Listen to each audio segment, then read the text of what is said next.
แนะนำนักธุรกิจใหญ่อยู่แล้วนะคืออีลุงสีสุกดาวเรืองเนาะก็กาแฟดาวเรืองว่าทึกหยุดจับอยู่ไทยว่าหายตัวนะขนาดเสียชีวิตนี่ต้องคิดไล่มูลค่าอย่างนักอันนั้นกับไอ้ศาสนาแก่บุพาผู้ที่มีชื่อเสียงอยู่เมืองลาวทึกก็เจ้าชีวิตไทยวางเรียนนะข้อยบ่อยากเอาลงบ่คาบยามายาไอ้บั้งเพราะว่าเฮายังมีภาระมีหยังน้อยหนึ่งนะคันเอาลงตอนนั้นมันสิมีเรื่องมีราวเอาตอนจ้อๆอะนะอันนั้นแบบช่วงนั้นบ้ายานักช่วงนั้น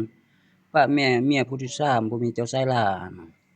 เอาจักไปยามาจักยายาเอ้ยครับจั่นก็จู่ไอ้ไสสนะแก้วบุพาจู่ไอ้สิสุกเหลาเฮืองติดกับดักไปลิ้นระบบช่วยเจ้าหั้นนะอันนั้นเราอยู่เมืองลาวเราอาจจะมีสายติดตามเนาะเหมือนพวก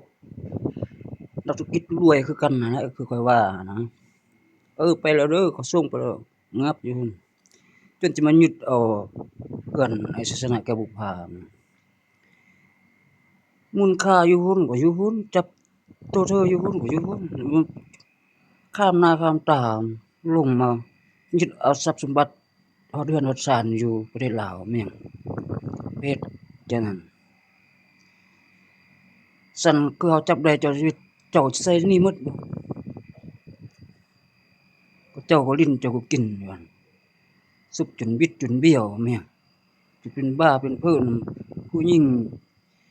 จนวางแผนเข้าค่ายตังแตงโมจังนั้นจังนี้แม่นดาราแตงโมแม่นอันนั้นเนาะ